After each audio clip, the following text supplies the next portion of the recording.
باقی یہ ساری جو ایفرٹ ہو رہی ہے اس میں کریڈٹ بھٹی صاحب کو جاتا ہے کہ انہوں نے جرت دکھائی ہے. ادھر ان کا آنا ہی ایک بہت بڑی جرت دکھانا ہے کہ جیلم اکیڈمی سے انہوں نے آغاز کیا. میں نے ان کو پھر کچھ علماء سجیسٹ کیے ہیں, ان میں سے کافی سارے آلریڈی ان کی لسٹ میں تھے. باقی طارق جمیل صاحب کے ساتھ جو انہوں نے پوڈ کاسٹ ریکارڈ کی, انہوں نے اس پوڈ کاسٹ کے اندر خود ہی ذکر کیا کہ میں نے انجینئر صاحب کی ویڈیوز دیکھی ہیں, اس کے بعد میں نے وہ بکس خرید کر خود کنفرم کیا ہے کہ جو وہ بتا رہے ہیں وہی کچھ لکھا ہوا ہے.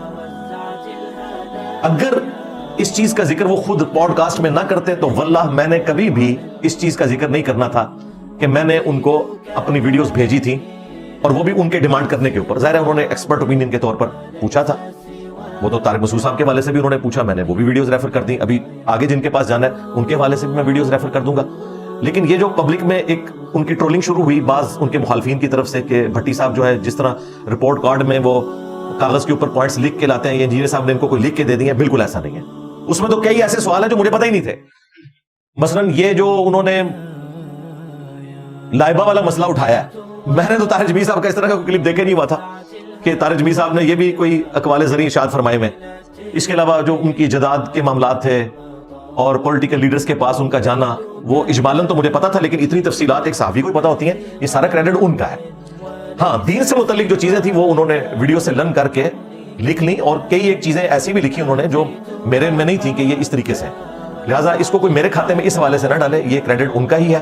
اللہ تعالیٰ ان کو جزائے خیر دے, اور ہمارے بھائی ارشاد بھٹی صاحب کا سایہ تادیر تمام علماء کے سروں پہ قائم اور دائم رکھے. آمین آمین تو کہہ دو. ہاں, اس میں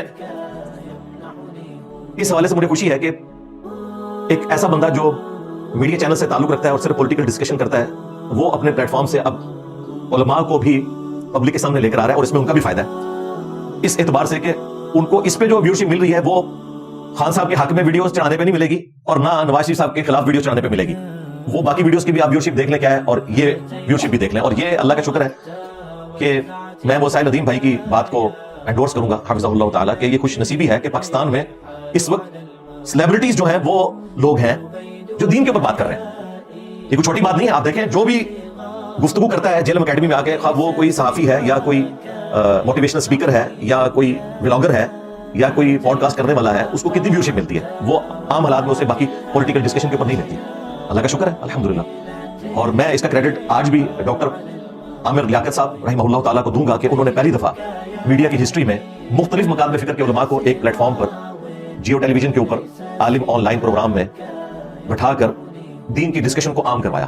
پھر سوشل میڈیا آیا تو الحمدللہ وہ جو ایک پریسیڈنٹ سیٹ ہوا تھا اس کو ہم نے اپنی اس اکیڈمی کے پلیٹ فارم سے جب انڈورس کرنا شروع کیا اور ڈسکشن میں لے کے آئے, اور یہ جتنی آپ کو بہاریں اس وقت نظر آ رہی ہیں الحمدللہ سٹارٹ وہ ڈاکٹر صاحب سے ہوا ہے. اللہ تعالیٰ ان کی غلطیوں سے درگزر فرمائے, انہیں نیک کاموں کا اجر عطا فرمائے. آمین. آپ کے لیے حیران کن بات ہے کہ یہ پوڈ کاسٹ جو بھٹی صاحب ریکارڈ کر رہے ہیں, مجھے خود انہوں نے بتایا کہ جی مجھے پوری دنیا سے فون آ رہے ہیں کہ جی آپ نے انجینئر صاحب کے ساتھ جو سوالات کیے ہیں وہ کمال انداز میں کیے ہیں, اور انہوں نے جیسے جواب دیے ہیں, ہم نے پوری پوڈ کاسٹ 2 گھنٹے کی دیکھی ہے. اور اس میں صرف صحافی شامل نہیں ہیں, ان کے دوست ایسے لوگ جن کا دین میں کوئی انٹرسٹ بھی نہیں ہے وہ لوگ بھی شامل ہیں, خواہ وہ گیمز کی فیلڈ سے تعلق رکھتے ہیں یا وہ جوڈیشری کی فیلڈ سے تعلق رکھتے ہیں یا کسی ریاستی ادارے سے تعلق رکھتے ہیں. ایون وہ لوگ بھی جو میرے بارے میں پہلے نیگیٹو سوچتے تھے, شیر افضل مروت صاحب حفظہ اللہ تعالی, وہ ہمارے دوست ہیں. طاہر ایوبی صاحب وہ بھی وکیل ہیں, تو ان کے تھرو رابطہ ہوا.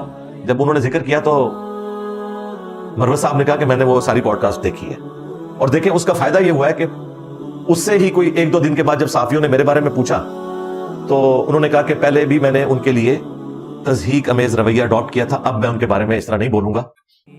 علمی پوائنٹ نمبر 1 میں آخری چیز جو اس سے متعلق تھی وہ یہ ہے کہ میرا خیال ہے اب ان پوڈ کاسٹ کے بعد جن لوگوں کو مناظرے کروانے کا شوق ہے نا, وہ شوق تو اب مر گیا.